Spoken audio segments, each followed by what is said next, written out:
Tell him to short prayer. Thầy mật niệm đó, niệm trong thầm. हम लोग कर रहे हैं का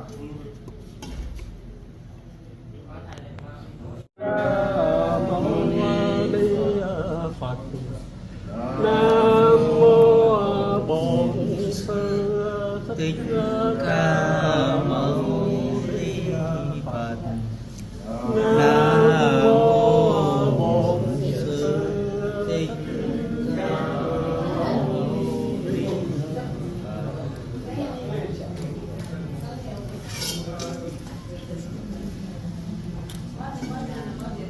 Rồi đắp y, làm lễ đắp y.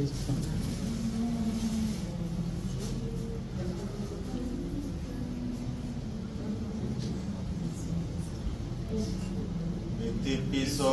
Bhagava Arahang Samma Sambuddho Teja Charana Sampanna Sukhato Lokavidu Anuttaro Purisa Dhamma Sarathi Sattva Deva Manusanam Buddho Bhagavati Sakkato Bhagavata Dhammo Sanditthiko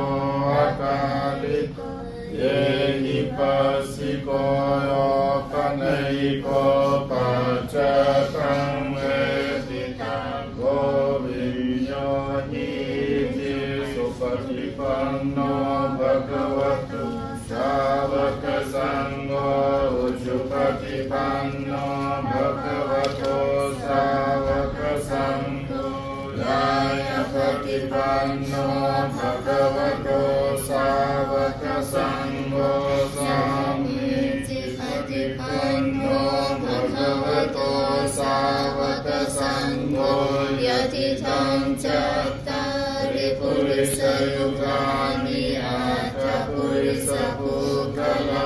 Yesa Bhagavata Savaka Sangho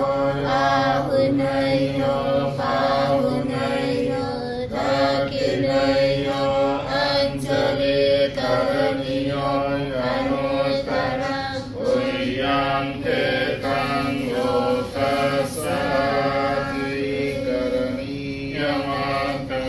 Akakusalena Yantang Santang Padang Gavisamecha Sakho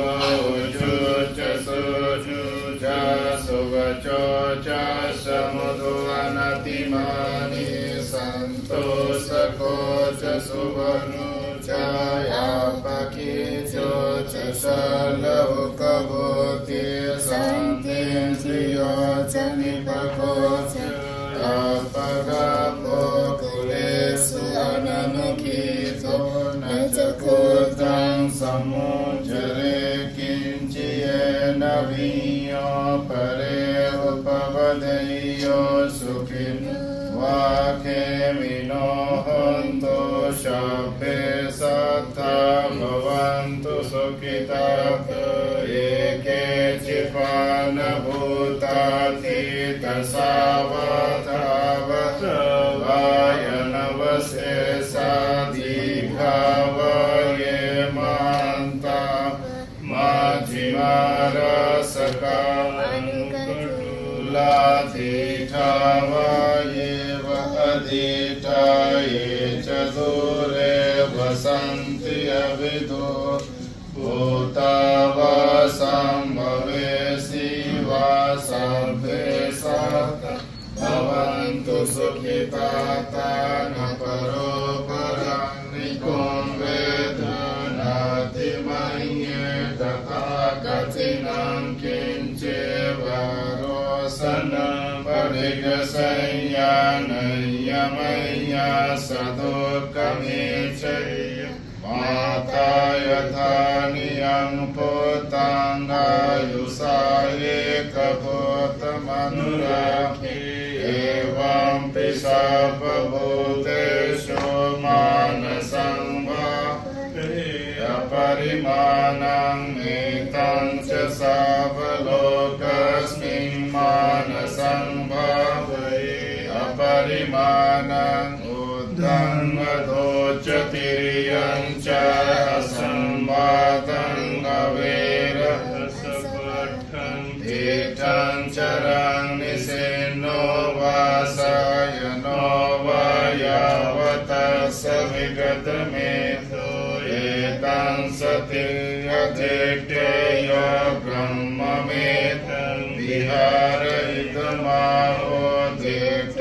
จานุภกัมมสีลวัตตัสสะเนนะสัมปันโนกาเมสุนายโยเกเนยะตุกัปปะเสยโยปุณเรติสัพพิติโยวิวาจันโตสัพพะโรโควินาศโตมาเตภวันตันตรายโยสุขีติกายุโกภวายอภิวาทนาสีลสุนิจจโมทาปจายโนจัตตารโอธัมโมวัฏันติอายุวันโน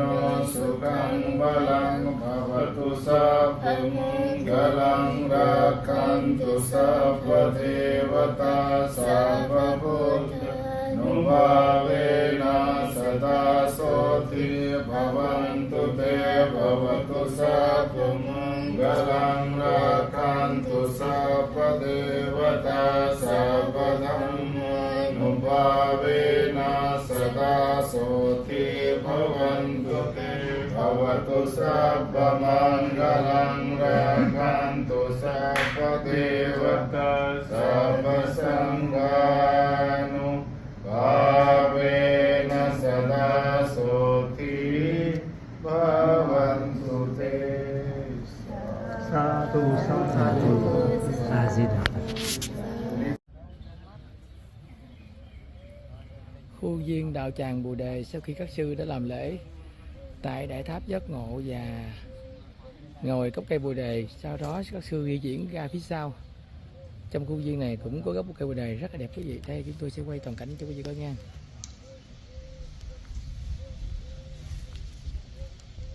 Rất là đẹp quý vị ạ. Một bức tranh rất đẹp nha.